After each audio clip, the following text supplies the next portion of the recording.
So I know you had unmuted your mic. Go now, please. All right, this might take a little second, but Take it's your time and give your testimony. right now. I'm pretty sure you heard this story already. I said it in the room maybe like 5 months ago or something, but um, it's basically my journey from being Christian to y'all only now. I've been y'all only for over a little over a year now. So I moved to Florida back in 2015. No, 2005, but I never really went to church until 2014. So I went to this Pentecostal church, and I was there for a good 2, 3 years, something like that.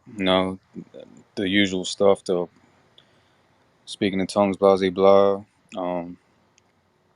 And one of the things the the pastor's wife said about me and my little brother and somebody I consider my brother, we would always like we were the youngest ones at the altar, but they people would say we had the most zeal. So I feel like that's one of the reasons, even though it was according to a misunderstanding, just the seeking the Most High like that. I guess that's the reason he dealt with me how he did.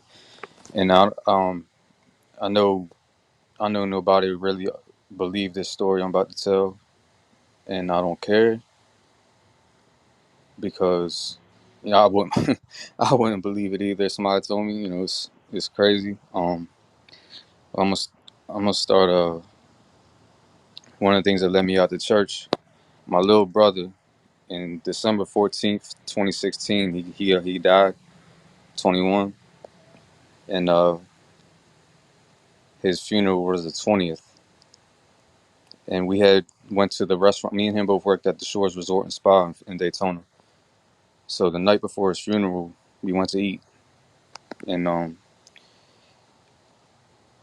after we're done eating, the chefs come out. They used to work with them, and they asked my mom and everybody they were with. My dad came down, not my stepmom, but my stepbrother's mom. They came down. My uncle, two of my uncles came down. My older brother came down. So after we're done eating, they take us to the back of the kitchen. He was a cook, and then we're back there, and then they're showing my mom where he used to, cut stuff up at, cook everything, and then a pot falls down or something, and then my mom um she starts like losing it, I guess, if you want to say. She starts saying, "He's here, I feel him here," something, blah blah blah. And she's saying she feels like she's gonna die or something. So we try to take her. It was these two double doors to leave the restaurant to go back into the hall. So we're trying to get her out the door and take her outside, and she's like holding to the sides of the door and stuff, like she don't want to leave. But eventually, get her out the front. It was me, my uncle, and my older brother, and I sit her down in the chair, and she doesn't calm down until I hold her hands and I start praying. No, it was just it was an internal prayer. I didn't say it out loud, but I was just holding her hands and just praying internally. So within like 5, 10 seconds, that's when she starts calming down. She stops being frantic, and I don't know how to explain it because I don't know if I've seen any instance in the Bible or anywhere where this happened. But after she calms down, and this whole time, like these whole 5 days, I'm being a strong one, not crying in front of everybody and stuff. My brother was my best friend, and she, she looks at me and like after I'm holding her hands and praying, and she looks at me, and I can tell it wasn't her, but then there's just by the look in her eyes. And she says, as if she speaks to me as if she was my little brother. She says, "It's okay, bro. I'm okay. I love you." And at that point, I just, I couldn't hold my tears. I start crying myself, and I hug him, and I'm saying, "I love you too," as if it was him. I don't. She don't even. She has multiple gaps that night. Like she don't remember that part or the second part that I'm gonna tell you. So after that, we're going to leave, and I'm telling my stepbrother, "Yo, Tony, talk to me," and I'm crying. And then I see my mom, my older brother, and my sister standing in the parking lot, and they're like in a circle, kind of hugging. So I walk over to them, and This is the part she don't remember again. It's like she has two separate blank spots. She's staring in the sky at the stars, and my older brother says something to her, like he asked her a question, and she don't answer him, like she's incoherent, or it wasn't her again. And then she starts talking like if she's the Most High herself. Says, "I am the I am, Alpha and Omega." Looks at me and says, "Chad, the mission is not complete. Gather the sheep before it's too late." And I don't know how to explain that. She don't remember either instance of speaking as if she was somebody else. And at this time, that was December 19th, 2016. And I was still in the Christian church at this time. So a year later, I went to North Carolina for a little bit because that's where my mom and my sister stayed. So I went there to be with them, you know. Came back to Florida a year later, and I go back to the Pentecostal church where I used to go. And it was around this time I started hearing this Israelite stuff, and I know all these camps and stuff, and I wasn't fully in it yet. But I started questioning the pastor about tithes and all this stuff. I actually me and my mom got kicked out of church because I was telling him like, you lying to these people, man. Like, and his wife actually said to me, "You're lucky the Most High don't strike you down." And that was the last time I went to that church. You know, I kneeled at the altar, I prayed, and that's the last time I went there. So that was my journey out of the church. Because then after that, I started finding all these Israelite camps, videos and stuff. So I was starting to watch these things like hours a day, every day, almost all day, every day, taking notes and everything. So I was on that for a good two, let me see, yeah, 3, 4 years. Because it was just only been a year since I completely left the New Testament. But so around 20, yeah, it was July 7th. Which is there a way to share a link? Yes, if you want to, all you do is pin it in the link because you have a moderator button. All right. Just Yeah. copy it and put it in the link. All right. I'm gonna look. I'm gonna look. I got the article right here. If So you there's can't do it, if you give it to me in my back chat, I'll pin it for you.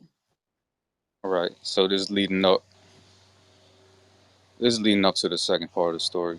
At this time, I'm all in the Israelite camps and stuff. I got the prayer shawl wrapped around my head. I'm cussing. You know, I'm hating on white people. Every single white person. You know how it goes. Saying the Yahweh Shai and all that stuff. I don't even like saying the name no more. But um, so July 7th, 2019. So 2 days before this, I had walked out of my job, and my one of my boys, cause I make music, he was a producer, and I knew him for like 2 years, and he would always ride with a Bible on his desk, and he wanted me to come to North Carolina with him. He was asking a bunch of people if he want to come with him and stuff, and I just walked out my job. I said whatever, I'll slide. So he comes the night before, like 2 in the morning. He was supposed to be here like 9 at night. He comes 2 in the morning, pulls up. And me and my other boy that I consider my brother, he was staying with me at the time. So he pulls up out front, and he gets out the car. His Bible falls in a puddle, and he acts like he don't care. And I'm like, "Yo, your Bible's in the water, bro." And I pick it up, put it on his dash.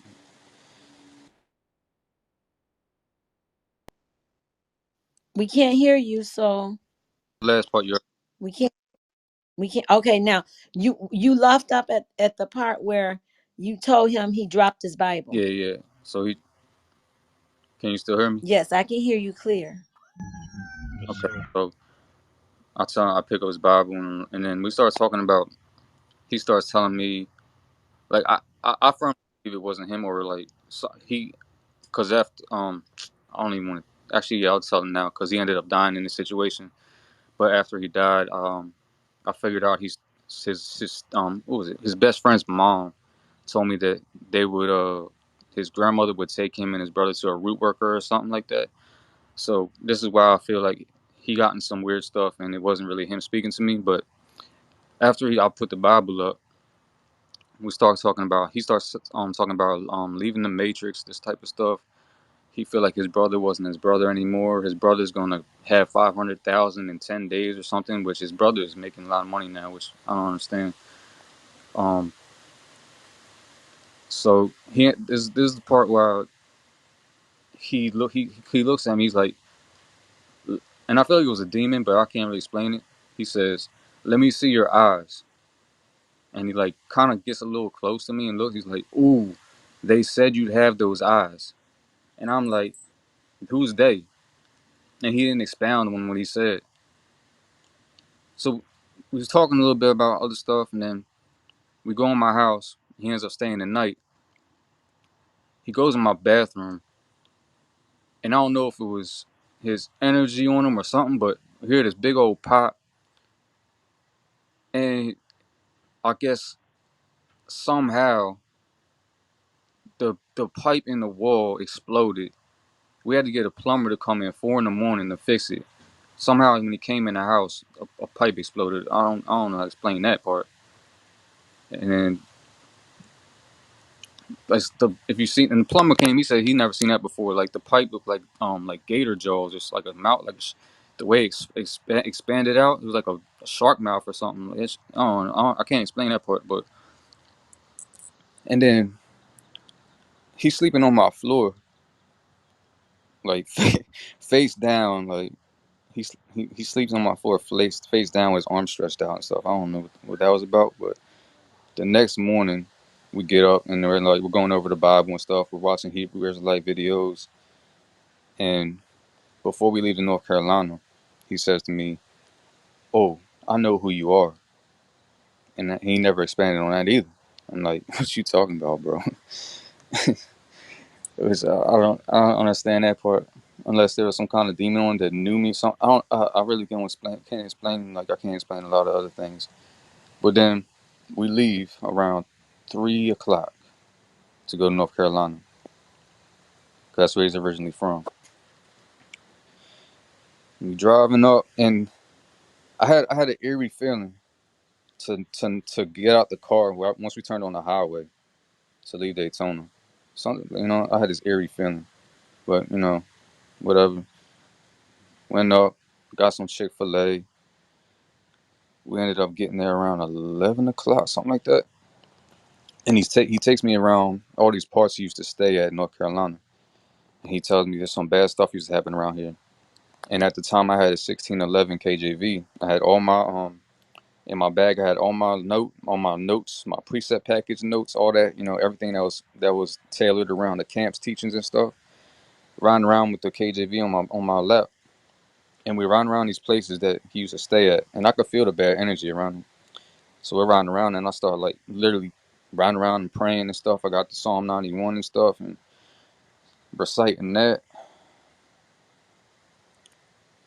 Um, then there was a point where, oh yeah, we pulled up to this one spot he used to stay at, and there's this kid outside. It was late as hell. I don't know why he was out that late. I ended up telling him like, "Yo, you're an Israelite, blah blah blah, all this stuff." And then we're going around, and some white cars following. It seems like it's following us for a good 5-10 minutes or something. And we literally thought like we was gonna die at this point, like it was some drive-by type stuff. And because we pulled up in this other part we used to stay at, and we're sitting in this little cul-de-sac, and like it happens to be this girl that knew his dad, this older lady that knew his dad. Her name was Tammy or something like that. So again, now talking to her about the Bible too. I'm like, oh, you're an Israelite, all this stuff. Um, he ends up giving his Bible to her. The Bible he always rides around with it on his dash, which I should have knew something was wrong at this point. He gives his Bible to her, and then we head to the highway. And right when we pull off on the highway, he says, "I love you, bro." Blah blah blah. Shake hands and I love you too. So pull off on the highway, and it's 2 in the morning, like 2:30, 3 in the morning, something like that. So I'm exhausted. And I'm in the passenger trying to sleep. We're supposed to go to one of his friend's house. And then you know how when you're driving really fast, you could feel it in your stomach. I start feeling that. I start feeling like he's going really fast. And I'm like, yo, what you doing, bro? And he ain't answer me. And I got my hand on top of the car, like he going so that he was apparently going 100 miles an hour. And I'm looking, I'm looking out the window like, yo, should I jump out? I'm just asking in my head like, yo, should I jump out? And he says, I don't know if it was him speaking or like an angel spoke to him at that moment or whatever. He looks at me, he says, relax, bro. It's supposed to happen like this.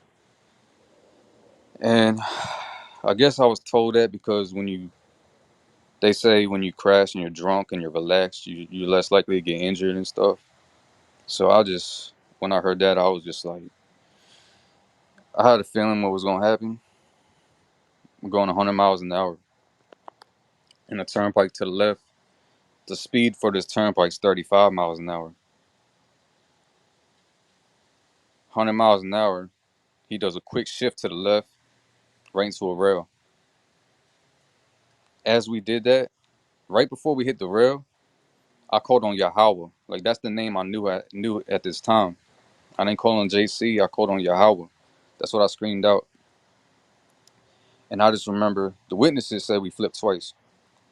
And I just remember time was slowed for me during these flips. Like it was so slow. I just remember saying to myself, "Not now, not now." I ain't want, because my mom lost her youngest son. I'm like, yo, you gonna now she gonna lose me too? Like, come on, man. And I just remember flipping so slowly, and I felt like the color. It was like it was kind of like being a baby, because I just remember seeing this color, like it was pink or pinkish yellowish color, and it reminds me of a womb or something. So we flip and we land. He got ejected out the car, and he was big. He was 350-pound dude. All I got from it was a 2-inch gash on my head. I guess for proof, I had to get 6 stitches in my head, and my prayer shawl was right on my head. I still had the blood stain on my prayer shawl, and I just remember when we landed, I'm looking at the windshield, and I see it's bright, really bright, yo. And I just push out the windshield and jump on top of the hood and jump out. I see him laying on the ground, and I'm cussing out. I'm like, yo, what the hell? You try to kill me and blah blah blah blah blah. And he's like reaching out to me and stuff, and then out of nowhere, two dudes they happen to see what happened, and they come and sit me down. My head's bleeding out and stuff, and they sit me down, and then the ambulance comes within a minute. Like they didn't take no time. And I remember they put me in the back of the ambulance, and I'm telling them because I had my prayer shawl on my beard, and people used to think I was Muslim and stuff. So I'm like telling the ENTs like, because I feel like people have about what's it called, a discrimination against Muslims, and I was feeling at the time they wouldn't treat me right. And I was like, I ain't no Muslim, man. I'm an Israelite. So they taking me to the hospital and stuff, and it was on the room 6 something, I think. They take me in there, I ended up having to, well, this was after I found out he died. I ended up having to call his brother and telling him what happened. His brother's dead and stuff. His brother didn't act like he even cared. So part of me feels like if they were into that root stuff, whatever, what was it called? Say he got into a root doctor or something. I feel like either he got sacrificed or something happened with his spirit. I don't really know, because that was everybody that he was talking to that week saying that night they were calling him saying, oh, he was telling me he loved me and stuff. And they were saying that whole week he was acting different. I don't know what happened to him. Oh yeah, one thing he did tell me before we left, he had this dude he referred to as his guide in Orlando, and I don't know if he had something to do with it, but anyway, in the hospital and stuff, and I'm out within 3 hours. Literally, all I had was gash on my head. I still got the pictures on my Instagram and everything. Um, so my cousin comes and gets me because he stayed in South Carolina, and then after that, I started dealing with a lot of PTSD. Like within 3 days after it happened, I guess the adrenaline wore off. I started dealing with a lot of PTSD, and I had also quit smoking weed like 10 days prior. So I guess I was also had something to do with it. The crazy anxiety levels. I had anxiety attacks, literally feeling like heart attacks, and there was a 2 day period I didn't sleep at all. Like every time I fall asleep, I would immediately wake up, like catch my breath and stuff. And it came to a point I would feel like I was dying at some point, like I would die. So I started going in my yard. This is the first time I started doing this. I started going in my backyard and praying, like praying on my knees in my yard, starting in English. And this is one thing why it was hard for me to come out of the New Testament, because it was always during the most desperate prayers I ever did, the most sincere prayers where I would cry and like yo, like you know what I'm saying. It was always during these prayers that I would speak another language, and that comes that. And what Sage said earlier, I believe she said some kind of ancient Hebrew language. At the time when I was doing this, I was still believing in the New Testament and stuff, but I was breaking in tongues, and that's only it don't happen every time. It's only when I do these sincere prayers, and it even happened back in November because I was feeling the same way. Like out of nowhere, I started. I had just got back from Baltimore, and I went for a run, and it started feeling like I couldn't even run down the street without losing my breath, and I was starting at my blood pressure was high for no reason, so I was starting to feel again like this impending doom kind of feeling, and I guess it was the Most High trying to get me to come back and pray, and get back and praying with him how I used to, like how I would always pray a lot, and every time he like he'll kind of, I guess if you want to say judge, or how, I don't know what you want to call it, but put some kind of obstacle that would force me to really pray like this to him. So it even happened back in November, and I started speaking in tongues and stuff. And I don't even believe in JC, the New Testament, none of that anymore. But it still happened. I'm praying in my yard, my hands on the ground, rip like I'm speaking English at first, but then I start getting louder. The more deeper I get into it, and then I started like I had a spot in my yard where my hands were, where I was ripping the grass, like ripping through the dirt, and I'm sure my neighbors, it's since that crash happened where I almost died, it maybe happened 20 times where I prayed in my yard and that happened. More so after the crash, when I was feeling like I was gonna die and all this PTSD, anxiety attacks, and all that. But it just happened in November recently, a couple months ago, and so that's one thing that was making me think like it talks about speaking in tongues in the New Testament. I don't even believe in that no more, but I still, and I will recognize Hebrew words like Abba, uh, what else? And it didn't.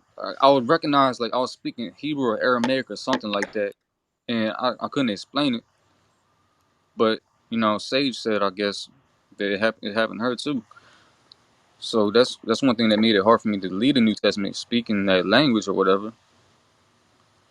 But I mean, it's been a year strong now, and I feel like I praise the Most High for the Tanakh only brother over a year ago that brought these verses. I used to call him He was like in my favorite messages.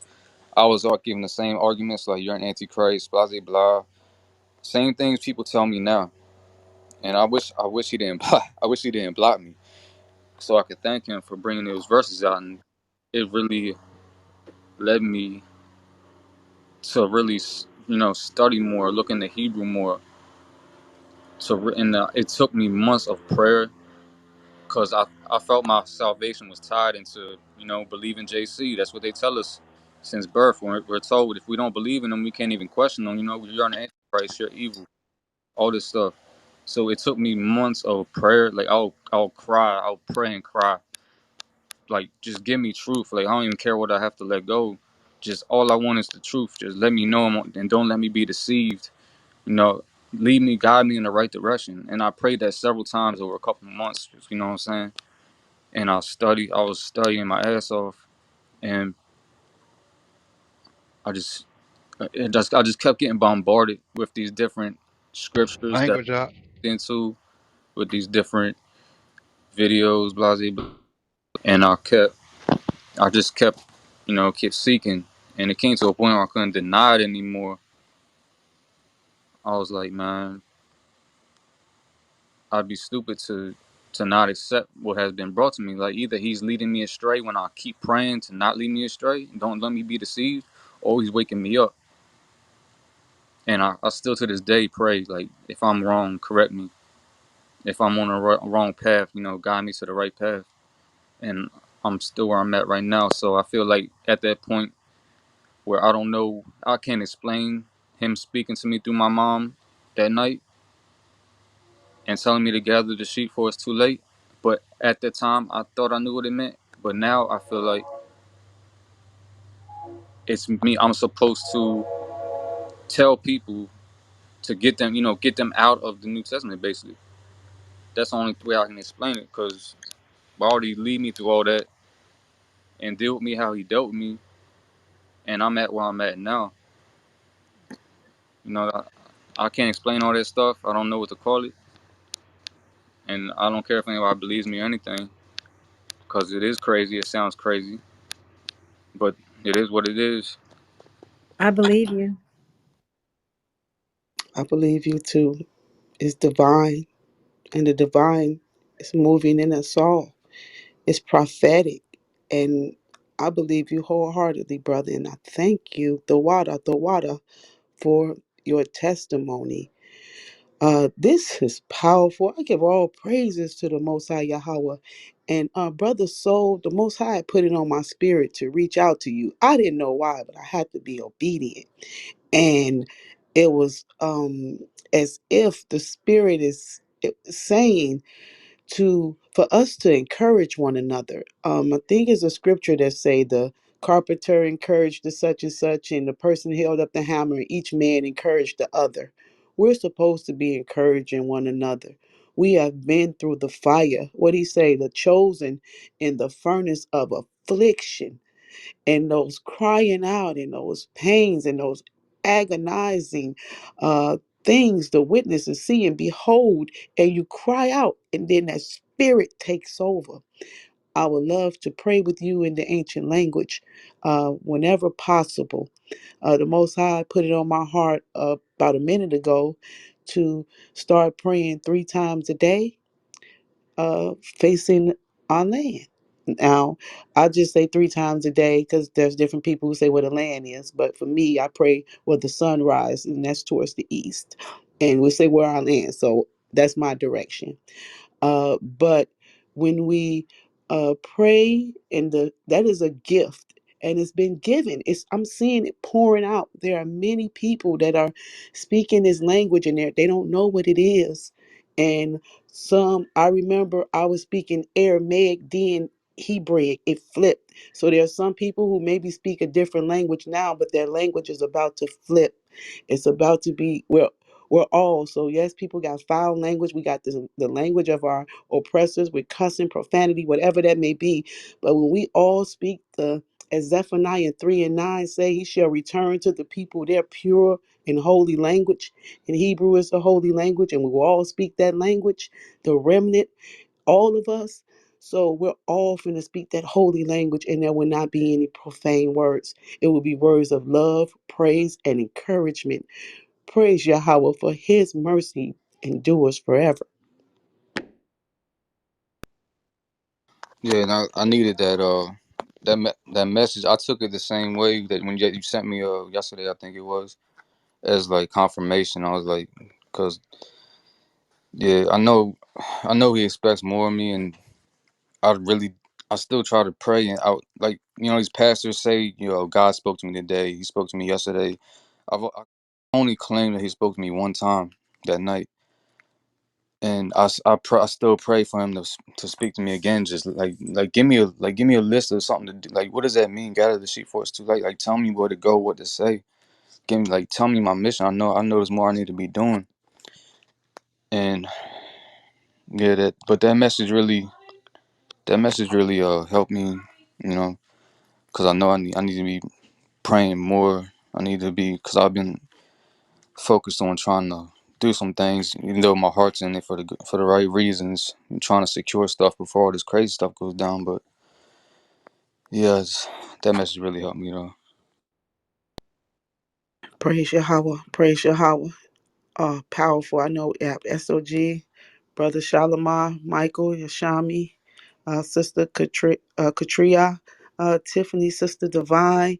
We are telling our testimonies of how we became YaH only, taking this time to reflect and let the Spirit move you as it will. Um, we are not rushing anyone in telling their story and giving their testimony of how they came to YaH.